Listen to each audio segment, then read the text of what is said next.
On the morning of October 29, 1929, a man named Thomas walked into his brokerage office on Wall Street with $50,000 in carefully managed investments. By 3 o'clock that afternoon, everything was gone. Not a single cent remained. But the worst part wasn't what happened to Thomas. It was what happened to the millions of people who watched their life savings, their homes, their futures all disappear in a single day. In less than 2 weeks, 16 million shares changed hands on the New York Stock Exchange.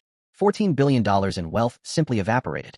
America, the richest nation on earth, the country that had promised its citizens unlimited prosperity and endless opportunity, was collapsing in real time. How did the wealthiest nation on earth collapse in mere hours? How did 15 million people lose everything in the blink of an eye? And why did the man in the Oval Office tell Americans that prosperity was just around the corner while families were standing in breadlines? This is the story of how one day changed America forever. Before October 29, 1929, Americans believed they were untouchable. The economy was booming. Wall Street was printing money.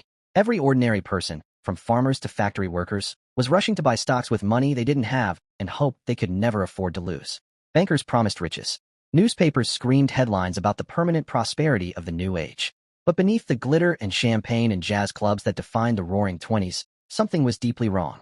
Something beneath the surface of all that wealth was hollow and rotten, waiting to collapse. 3 questions haunted the nation for the next decade. First, who got rich while millions starved? Second, why didn't anyone stop it? And third, could it happen again? As you watch this video, you'll understand that the answers to those questions still matter today. The 1920s promised something intoxicating to the American people. Prosperity, real wealth, not through generations of saving or hard work necessarily, but through the stock market. For the first time in history, everyday people could become millionaires. A farmer could invest his life savings. A factory worker could buy stocks on what was called margin, meaning they only had to pay 10% down and borrow the rest. A widow could put her retirement savings into General Electric or Radio Corporation of America and watch it triple overnight. The world seemed magical. Cars were becoming common. Radio was connecting the nation. Electricity was lighting up homes that had never had it before. Young people were dancing in speakeasies. Families were moving to suburbs.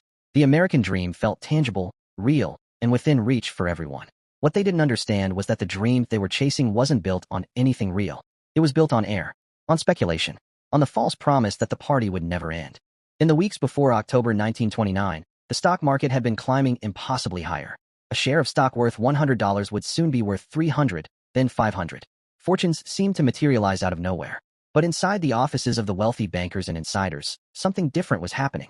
They were quietly getting out. They were selling. They had calculated that the prices made no sense. That there was no way stocks trading at 50 times their earnings could be anything but a bubble waiting to pop. The average person didn't know this.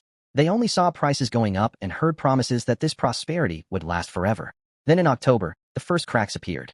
On October 24, 1929, known as Black Thursday, panic began to spread. People started calling their brokers, desperate to sell. Stock ticker machines literally couldn't keep up with the volume of trades. The machines would print prices hours behind what was actually happening on the floor. Fortunes were being lost before people even knew the actual value of their stocks. Banks and wealthy investors tried to stop it that day. They pooled their money together and started buying stocks to stabilize prices. It worked, briefly. The market closed down only 6 points. But the reprieve lasted just one day. On Black Monday, October 28th, the selling resumed with even more intensity. 12% drops in a single day. By Tuesday morning, October 29th, 1929, something had broken inside the American psyche.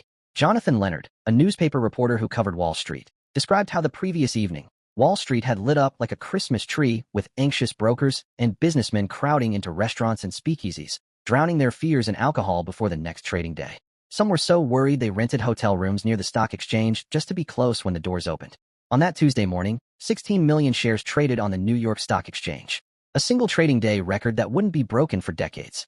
The Dow Jones Industrial Average, which had reached 381 points in September, dropped 30 points. Then another 12%. The panic selling reached its peak with some stocks literally having no buyers at any price. People were dumping their shares just to get out, willing to take losses of 50, 60, 70% just to escape. By 3 o'clock that afternoon, the ticker machines were still running, still trying to catch up, not closing until nearly 8 o'clock that evening. Fortunes that had taken lifetimes to build were erased in minutes. And the worst part was only beginning. Within days of Black Tuesday, the entire financial system was in chaos. Banks that had invested their customers' deposits directly into the stock market discovered they had no money left. Families who had mortgaged their homes to buy stocks now owed money they could never repay. The loans came due immediately. Banks called in their margin accounts, demanding payment for the borrowed money. Investors who couldn't pay found their remaining stocks liquidated automatically at whatever price they could bring. They'd lose everything, then still owe the bank. C. Fred Stewart, a real estate investor in Chicago, couldn't bear the humiliation. The day after Black Thursday, he asphyxiated himself in his kitchen. John Schwitzbull shot himself inside a Kansas City club when the market took another dive on Black Tuesday. False rumors spread through Wall Street that dozens of speculators were jumping from office windows. The story became so widespread that Winston Churchill, the future British Prime Minister, claimed he witnessed a man throw himself from the Savoy Plaza Hotel. The myth of stockbrokers leaping from skyscrapers became part of the Depression legend, though the truth was sobering enough on its own.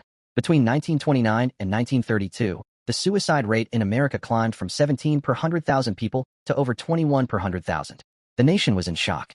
The financial collapse spread beyond Wall Street like a contagion. Factory workers and farmers who had never bought a single share of stock began losing their jobs as companies shut down and manufacturers stopped producing. If families couldn't buy things, manufacturers had no reason to keep workers employed.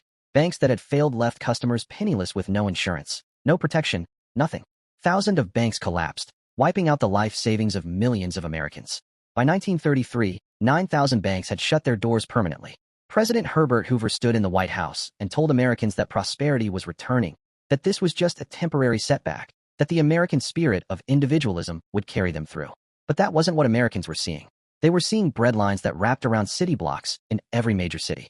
They were seeing families living in makeshift shelters made of cardboard and scrap metal on the outskirts of towns, places that became known as Hoovervilles. They were seeing children going to school hungry. They were seeing it all get worse, not better. Here's what people needed to understand about October 1929. The people at the very top, the bankers and the insiders, they knew. They had seen the numbers. They understood that stock prices had completely disconnected from reality. The economist Irving Fisher had said in September 1929 that stock prices had reached a permanently high plateau. What he meant was that prices would only go up forever. He was catastrophically wrong. But inside the offices of J.P. Morgan and the other titans of Wall Street, they were already moving their money to safety. They were already getting out while ordinary Americans were still buying in. The Federal Reserve had actually raised interest rates in August 1929, tightening credit and making it harder for people to borrow money to buy stocks. The banks knew. The government knew. But they kept the machine running because the profits were extraordinary. Brokers made commissions on every trade. Banks loaned money at high interest rates. Wall Street was the casino, and the house always wins until suddenly it doesn't. The real cause wasn't some unavoidable natural disaster. It was speculation built on borrowed money, weak regulations, and a financial system designed to make the wealthy wealthier regardless of the consequences for everyone else. While the crashes happened, President Hoover pursued what he called a policy of rugged individualism. He believed that government handouts would weaken the American character, that private charity and local organizations should handle relief, that federal intervention would lead down a road to socialism. He created something called the Reconstruction Finance Corporation in 1932, which gave $2 billion to banks and railroads. But the money went to large institutions that were deemed too important to fail, not to the families who were starving. When Congress proposed a federal emergency relief bill in 1931 that would have given $375 million to states to help feed the hungry and shelter the homeless, Hoover opposed it. He said it would upset the balance of power between states and the federal government. The bill was defeated by 14 votes. Meanwhile, teachers in Chicago were using their own salaries to feed 11,000 students. Police officers in New York were contributing 1% of their wages to food funds. The American people were doing what government wouldn't do. Hoover told the nation repeatedly that the worst was behind them. In 1930, he said prosperity was returning. In 1931, he said if he ever witnessed starvation, he would act. But by 1933, 1/4 of all workers in America were unemployed. In Toledo, Ohio, unemployment reached 80%. In Lowell, Massachusetts, nearly 90% of the workforce had no job. Then something shifted. In November 1932, Franklin Delano Roosevelt defeated Herbert Hoover in a landslide. The American people had rejected the philosophy of rugged individualism. They wanted a president who would act, who would use the power of government not to help the banks, but to help regular people. Roosevelt took office on March 4, 1933, with unemployment near 25% and banks failing at an alarming rate. In his inaugural address, he told the nation that the only thing Americans had to fear was fear itself. He declared a bank holiday, freezing all banking activity for 4 days to stop the panic. Then he went to work. In his first 100 days in office, he passed 15 major laws. He created the Civilian Conservation Corps, which hired over 300,000 young men to work on conservation projects, paying them $30 a month with $25 going to their families. He created the Works Progress Administration, which employed millions of people to build roads, bridges, schools, dams, and parks across America.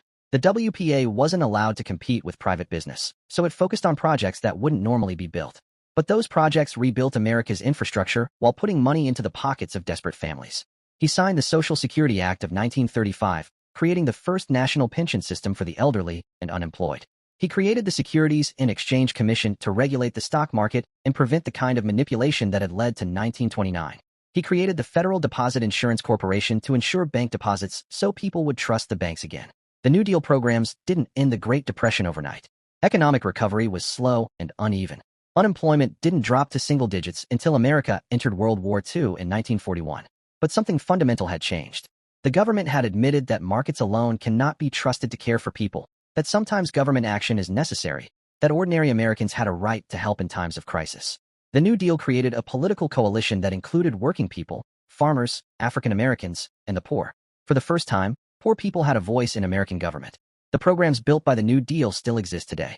Social Security keeps millions of seniors out of poverty. The FDIC still insures bank deposits. The SEC still regulates the stock market. The National Labor Relations Board still protects workers' rights to unionize. These weren't socialist overreach. They were common-sense rules designed to prevent another 1929. But here's where the story gets dark. Americans didn't really learn from the Great Depression. We just forgot about it. For decades, people assumed another crash like 1929 couldn't happen because we had all these new protections in place. Then in 2008, it happened again. The financial crisis of 2008 looked remarkably similar to 1929. Banks had taken massive risks with other people's money. They had created complex financial instruments that no one understood. They had convinced people to borrow money they couldn't afford to repay to buy houses and securities. When it all collapsed, the banks that were deemed too big to fail were rescued by taxpayer money. Over $700 billion went to Wall Street. Meanwhile, millions of ordinary Americans lost their homes and their life savings. A factory worker in Detroit watched his pension disappear while bank executives got multi-million-dollar bonuses. The regulations that were supposed to prevent another crash had been systematically dismantled in the decades before 2008. The Glass-Steagall Act, which separated commercial banking from investment banking and had been passed in 1933 specifically to prevent banks from gambling with deposits, was repealed in 1999. The government again chose to protect the banks rather than the people. The Great Depression killed the idea that markets always know best. But we keep forgetting that lesson. The ingredients for another crash are still there. Speculation, inequality, insufficient regulation, faith in markets that don't always work, a financial system that rewards the wealthy while ordinary people bear the risks. The question isn't whether another crash is coming. It's when, and whether we'll be ready. Because right now, we're not learning the lessons of history. We're ignoring them. The man from Wall Street in October 1929 who lost $50,000 was just one story. But behind that one story were millions. Families that rebuilt from nothing. Grandparents who never forgot the hunger and the fear. Children who became adults determined never to be poor again. We owe them the responsibility of remembering what happened and why. We owe them the responsibility of preventing it from happening again. But first, we have to admit that it can happen again, and that we're allowing the same conditions to build that led to the last crash.